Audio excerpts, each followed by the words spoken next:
عسلامة ومرحبا بكم. اليوم ان شاء الله باش نعملوا مع بعضنا مرقة لوبيا بالكعابر بطريقة سهلة وبسيطة على الاخر، وما تاخذش برشا وقت على خاطر باش نطيب اللوبيا وحدها. اول حاجة خذيت الماء وباش نحط عليه مقدار اللوبيا، بطبيعة لازم تكون لوبيا منفخة على القليلة لمدة 12 ساعة، وحطيت معاها ورقات رند قبل الرند راهو ينحي الغازات. حطيتها على الغاز الطيب، خذيت لحم مفروم، فوحته ثوم، فلفل اكحل، تابلو كروية، نعناع شايح، كركم، ملح، فلفل زينة عملتهم ماهمش حارين، وبالطبيعة حطيت بصلة كبيرة مفروم. باش نخلط المكونات الكل مع بعضها ومن بعد نكعبرهم كعابر. وكيف باش نكعبروهم؟ نبلو يدينا بشويه ماء باش اللحم ما يلصقش في يدينا.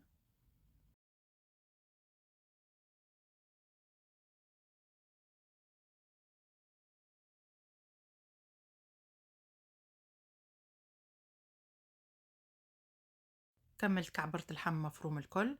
هذا الشكل متاعو، ما عملتوش كبير ياسر ومش صغير ياسر خاطر اللحم البقري ديما يشرب شويه وقت اللي يطيب. اللوبيا متاعنا بدات تغلي، باش نحي الكشكوشه من الفوق على خاطر من بعد الماء متاعو باش نمرق بيه. دونك كل ما طلع عنا الرغوه من الفوق نمشي نحاها ديريكت. في الوقت هذا حميت شويه زيت زيتونه، حطيت فيهم قرنين فلفل باش نقليهم، ملحتهم من قبل. الطريقه هذه راهي تبنن الماكله على الاخر. من بعد باش نحيهم، قصيت بصله كبيره باش نحط نقليها شويه، وش نزيدها 3 سنين ثوم نقليهم شويه مع بعضهم. باش نزيدهم زيدا كعبتين طماطم بعد ما قصيتهم جويدين، نقليهم بالباهي ومن بعد نكمل نفوح. اللوبيا بريسك طابت لكنها شادة روحها شوي، معناتها ما تتحلش فيسع فيسع.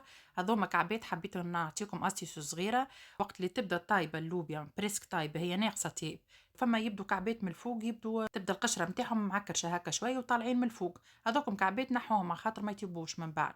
جست كعبتين والا 3 يطلعوا لكم من الفوق، ما يطيبوش بالباهي، راهم ما يطيبوش مع اللوبيا كاملة. دونك نحوهم على جنب وطيبوا اللوبيا اللي طايبة اللي من اللوط.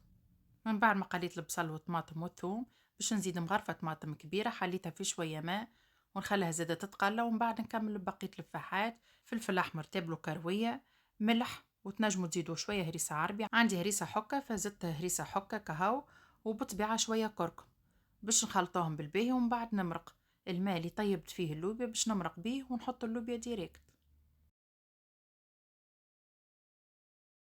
وهذا شكل اللوبيا وقت اللي باش نحطوها تبدا كاسحة طايبة، لكنها كاسحة ما تتحلش فيسح. باش نكمل تو نمرق بالماء واللوبيا مع بعضه، تاخد غلوة صغيرة وديريكت نسقط لك عابر.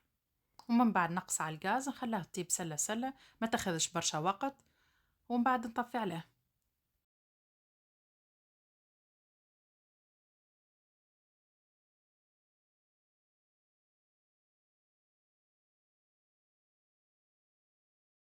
من بعد ما طابت اللوبيا غسلت كعبات زيتون وقرينات فلفل باش نزيدهم، هذوك من موجودين عندي، وزاده باش نزيد معاهم قرن فلفل اخضر.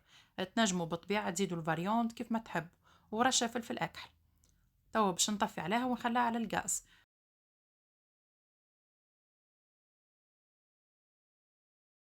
صاي اللوبيا متاعنا حضرت، توا ما بقى كمش نغرف منها. طريقة سهلة وبسيطة على الاخر، ننصحكم تجربوها راهي تجيكم زادة بنينة بنينة على الاخر. ان شاء الله وصفة اليوم عجبتكم، وكان عجبتكم ما تنسوا جاماتكم وتعليقاتكم.